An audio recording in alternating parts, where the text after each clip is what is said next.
费的东西呢？现在就来看看，让你们把赚的入为实。这微末禁制，咱们还看不上呢。老夫就亲自打开这禁制。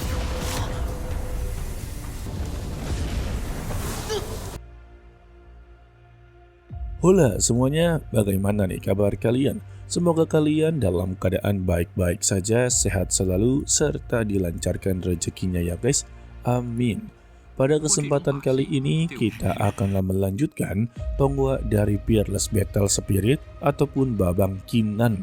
Yang dimana ya untuk episode kali ini masihlah berkelut dengan mata dewa milik dari Qinan yang salah digunakan olehnya, yaitu untuklah mencoba keberuntungan di sana. Ya, kalian tahu lah ya.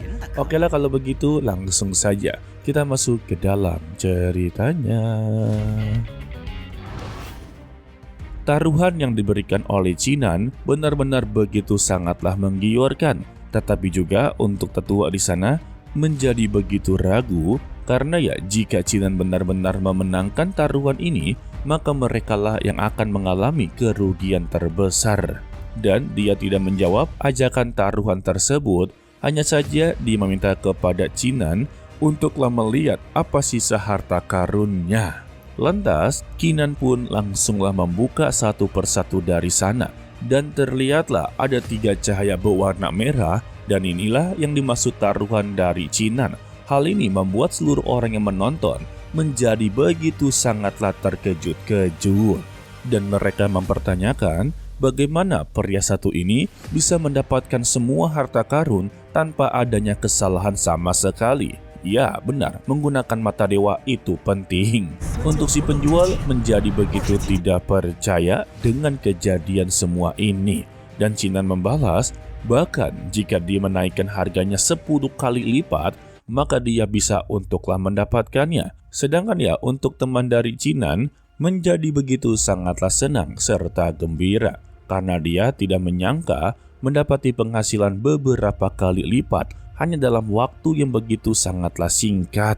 Lalu dia menagih kepada si penjual untuklah berikan 10 kali lipatnya karena mereka telah menang taruhan. Tetapi untuk si penjual ini malah ingkar janji. Dia mengakui kalau dirinya ini benar-benar meremehkan mereka berdua. Tetapi dia akan memberikan satu taruhan lagi, yaitu mereka haruslah ikut dengannya ke lantai atas atau lantai 3. Dan dia memberitahu untuk di lantai 3 terdapat harta karun yang jauh lebih langka daripada harta karun di lantai kedua. Mendengar itu, si pria hijau satu ini yang kita kagak tahu namanya siapa atau mimin lupa namanya, dia menjadi begitu sangatlah gembira serta tertantang karena untuk orang-orang yang telah mencapai lantai ketiga itu hanyalah orang-orang yang begitu sangatlah kaya dan sekelas pangeran. Wadah, bahkan untuk para tamu di sana yang mendengarnya juga menjadi begitu sangatlah iri. Namun ya bagaimanapun juga ini adalah sebuah perjudian, tetap saja ya semakin tinggi maka semakin sulit. Terkecuali untuk Qinan yang memiliki mata dewa. Untuk si penjual telah mempunyai rencana di lantai ketiga karena di sana hanya terdapat beberapa harta langka saja. Sedangkan untuk Zongnya itu sangatlah banyak. Dan Qinan merasa tidaklah masalah, tetapi dia masihlah ingin bermain di lantai kedua ini. Jadi pada intinya Qinan akanlah naik ke lantai ketiga, tetapi dia haruslah menghabisi seluruh harta yang berada di lantai kedua. Mendengar itu ya si penjual langsunglah garuk-garuk kepala. Ternyata bocah satu ini tidak terlalu bodoh. Dan dia langsunglah mengiyakannya.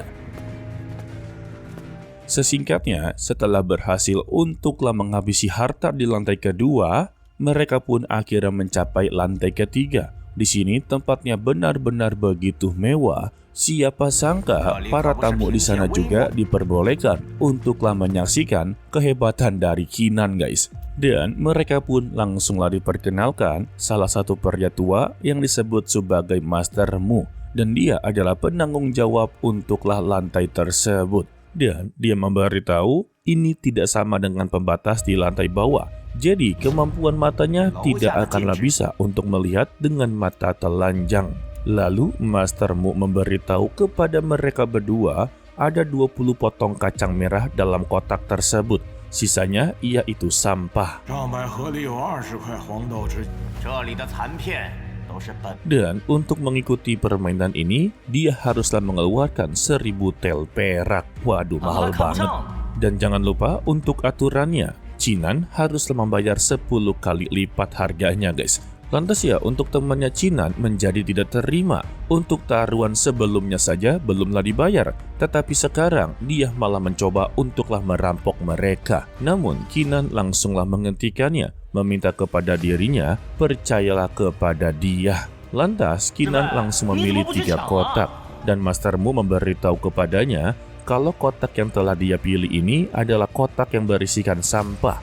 Tetapi Cinan tidaklah peduli, dia tetaplah berada di pilihannya. Mendengar itu juga untuk temannya menjadi begitu sangat ragu, meminta kepada Cinan untuk hentikan semua ini. Jika mereka melanjutkannya, maka harta yang mereka dapati di lantai kedua itu hanya akan menjadi sia-sia saja. Lalu Cinan pun langsung membuka ketiga kotak tersebut.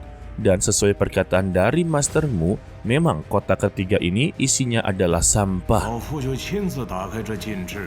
Namun ya, yang dibuka ini hanyalah 1 kotak saja, memang isinya sampah. Tetapi untuk kotak selanjutnya, langsunglah bersinar terang. Hal ini membuat si pemilik toko menjadi begitu terkejut. Begitu juga dengan Master Mu tidaklah begitu percaya. Karena untuk Cinan adalah satu-satunya orang yang berhasil mendapatkan harta di lantai ketiga.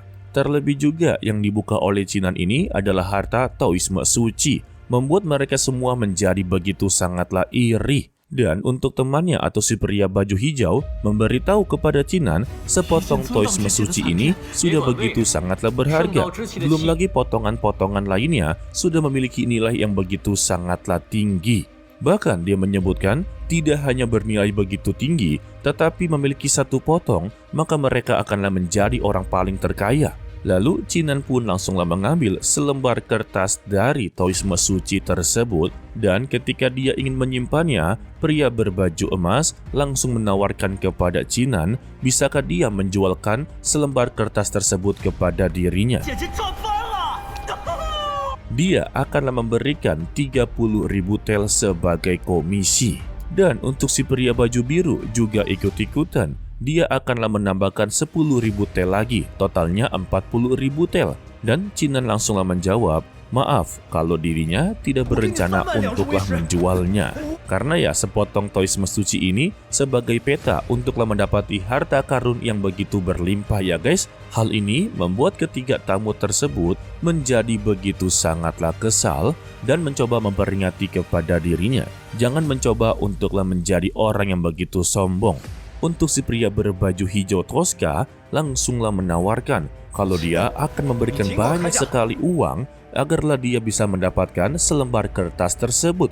Sayangnya Cinan langsung geleng-geleng kepala dan ternyata mereka masihlah bersikeras terus-terusan menawarkan batu spiritual tingkat tinggi, bahkan sampai batu rubi juga. Ternyata mereka memilikinya juga. Ini mah namanya ketiga tamu orang kaya. Selagi mereka berdebat satu sama lain, terlihatlah dari kejauhan ada seorang pria tua yang sedang melangkah ke arah mereka. Setelah berada di sana, pandangannya langsung tertuju dengan kertas Taoisme suci.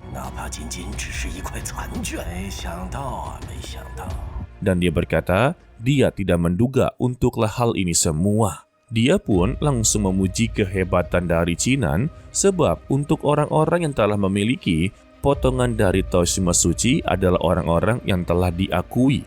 Baginya, Cinan ini benar-benar begitu sangatlah menakjubkan. Dan yang ternyata untuk pria tua tersebut adalah pemilik asli dari tempat ini guys. Dan dia mempertanyakan kepada mereka berdua sebenarnya apa yang terjadi di sini. Lalu mereka berdua langsunglah menjelaskan apa yang terjadi.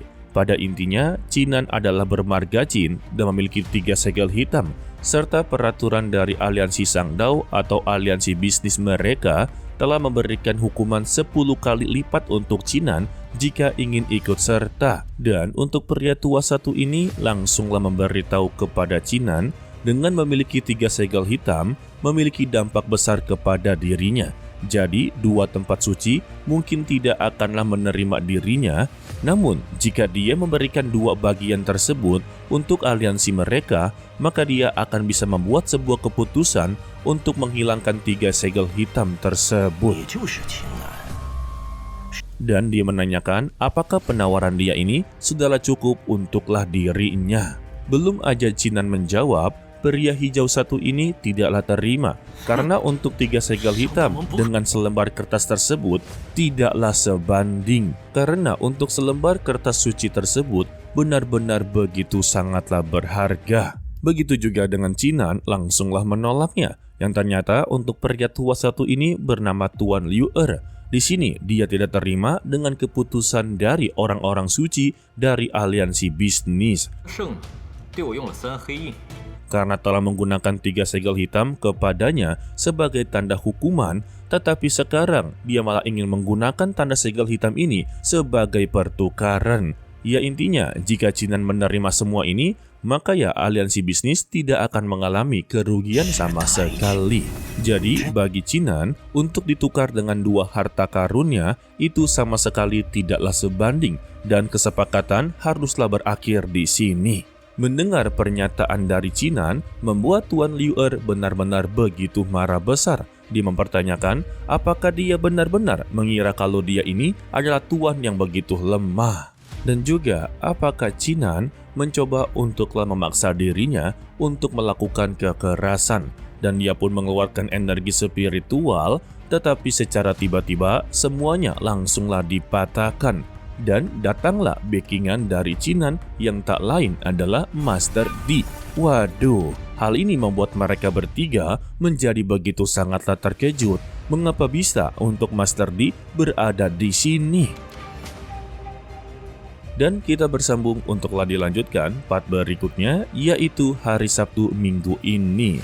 Ya untuk di akhir-akhir scene sebenarnya cukuplah bingung ya, mengapa Master D bisa berada di situ padahal dia ini berada di tanah suci. Dan dia berarti sedanglah turun ataupun berkeliling atau yang mengamati Jinan, sebab dari awal dia ingin sekali Jinan untuklah menjadi muridnya guys. Mungkin ya disengaja cari perhatian serta melindunginya agarlah Jinan berada di sisinya guys, begitu. Oke lah, sepertinya cukup sampai di sini saja dulu untuklah video kali ini. Mimin ucapkan terima kasih kepada kalian yang telah menonton sampai akhir. Pesan dari Mimin, tetaplah menjadi orang yang baik walaupun itu sangatlah sulit. To be continue, sampai jumpa di video berikutnya. Bye bye.